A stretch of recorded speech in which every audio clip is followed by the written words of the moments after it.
Welcome to this review on fractions. We'll start out with learning how to reduce fractions. I'll show you a couple ways to do this. See if you prefer one over the other. Method number one.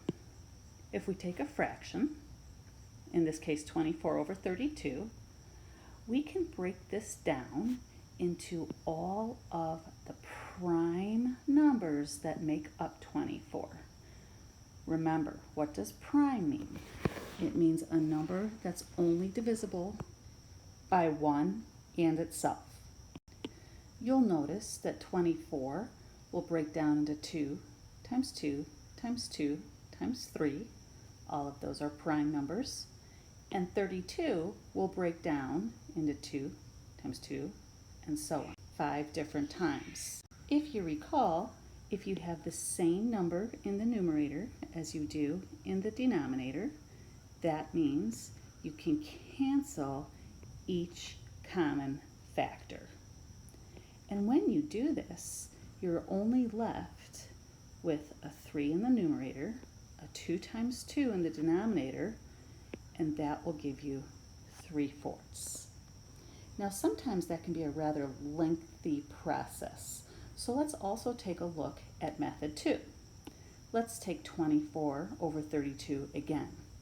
If you find a common factor or a number that divides evenly into both numbers, you can divide both the top and the bottom by that common factor. Notice that 24 and 32 are each divisible by the number 8. So if we multiply both the tops and the bottom by 8, we'll get a reduced number. Let's go ahead and try these methods. For number 1, I'm looking at 8 over 14 and I realize, oh, a 2 goes into both of these. So I am going to divide both the top, or the numerator, and the bottom, which is also called the denominator, by 2, and I will get 4/7 as my answer. Let me interject here. Let's say 4/7 was not in reduced form. Let's just say you had a different fraction that wasn't reduced. You can keep finding a common factor and dividing that fraction until it becomes lower and simplified. Or you could have used the top method, method number 1, and you could have broken the 8 down into all of the prime factors. And if you cancel your like factors in the numerator and the denominator, you'll be left with 2 times 2 in the numerator, which is 4, and a 7 in the denominator. Both methods work. For number 2, I'm going to use the second method. And after some trial and error, I can notice that 3 divides evenly into both of these numbers. So I'm going to divide both the numerator and the denominator by 3. Now some of you might have noticed a different common factor in both the numerator and denominator. That is okay. You can still do this. Now I ended up with 21 over 12. But hang on, I'm not done yet. If I look at 21 over 12, I'll notice that a 3 goes into both the numerator and the denominator again. So I'm going to simplify this even further until I can't simplify anymore. For multiplication of fractions, let's remember we multiply the numerator times the numerator and the denominator times the denominator. For example, if we have 4/9 times 2/5, we'll multiply the numerators to get 8, and we'll multiply the denominators to get 45. Let's try this with number 1. I'm going to multiply numerator times numerator, 5 times 3, and denominator times denominator, which will give me 135. Now, this is not simplified, so I have to take a moment and try to find a common factor that divides evenly into the numerator and the denominator. And when I do that, I'm going to notice that 5 divides evenly into both. But I'm still not done.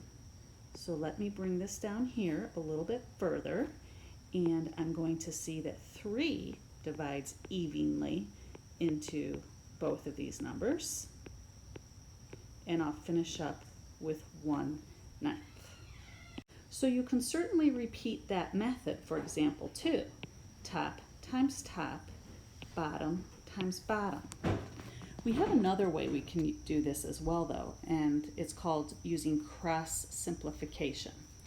If you notice that a numerator and the denominator both have a common factor, like in this case, the 3 and the 15, you can, if you like, cross simplify. Now please keep in mind, you do not have to do this. You can still use this first method that I showed you, top times top, bottom times bottom, and then simplify. So if you like this method, you may stick to it if you want. Moving on with cross simplification, let us take a look at the 3 and the 15. 3 goes into 3 one time.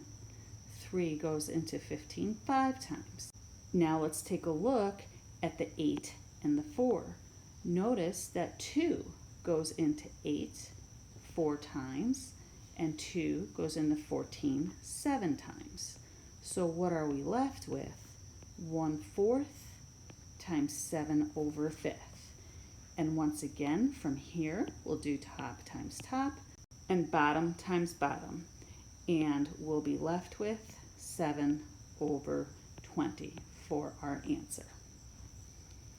And for the number 3 here, let's do our top times top again. 11 times 8 is 88. 4 times 9 is 36. Now, if I wanted to, I could have cross-simplified the 4 and the 8. I just chose not to right now, and that's okay. It only means that later on, I'm going to do a bit more simplifying, and that is okay. So we'll be finished with this problem at 22/9. That's the end of part 1 of the fraction review notes.